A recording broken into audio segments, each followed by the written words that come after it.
days. And, as I'd soon learned from my seasoned neighbors, that's exactly the way lookouts wanted it. Few longed for days away from the watch. Most lookouts hoped for an early start in April and a late season extension into October. If they could, some hardcore types would probably work straight through the winter. I had catapulted myself into a culture of vigilance that bordered on obsession. Though the backgrounds of lookouts varied, former lawyers, bankers, butchers, healthcare workers, teachers, trappers, and artists had come to the profession. There was a shared commitment to observation among them that ran deep, an expertise that was earned with the accumulation of days and seasons. Only days earlier at my orientation, I'd felt the experienced lookout's skepticism of me, a fledgling rookie, totally unaware of what lay ahead in her first season. I didn't blame them. I was skeptical too. The immense responsibility stretched out in the blue swell of distance. My heart flapped wildly like a hooked trout. It occurred to me that the fire tower might be one of the last places on the Earth's surface where one can experience the physical reality of being entirely isolated from other people, a sensation that felt both exhilarating and terrifying. Would I be capable of enduring the summer? To my south, a single white shoelace danced and undulated above the treetops.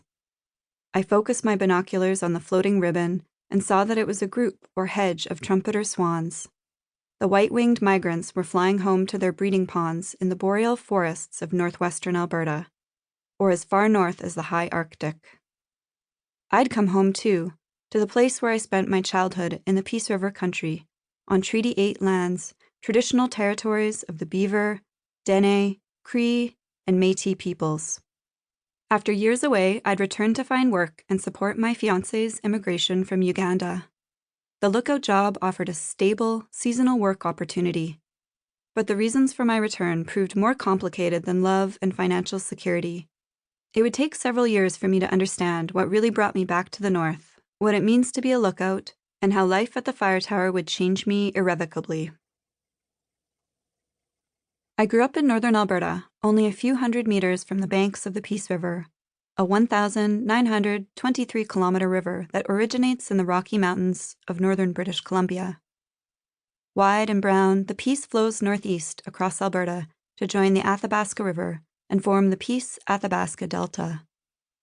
As a young girl, I played in the willows and dogwood that sprang up along the riverbanks and went searching for agates and pieces of driftwood that reminded me of the wild creatures I was fascinated by.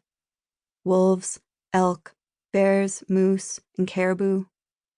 My father, a wildlife biologist, studied these animals and advocated for protecting their habitats and populations against the rapid growth of farming, logging, and oil and gas exploits. I was enamored of my dad's work as a biologist and his adventures in the Boreal forest. He and my mother, a social worker, raised my older brother Brendan and me close to nature, camping, canoeing, hiking, fishing, and hunting. The forest was sacred text they showed us how to read and love. My dad taught me everything he taught my older brother: how to track prey, pull the trigger, dress a grouse. We baited lines and cast and waited. He pointed out the bald eagles that plunged and skimmed the surface of the lake, talons opening and clenching, sometimes around a fish, sometimes just air. Fishing wasn't necessarily about catching fish. It was about waiting and witnessing everything else you couldn't have anticipated.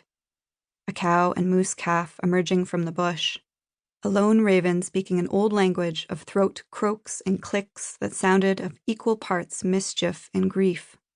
We witnessed the wild, the nothingness, and the everythingness, with all of our senses.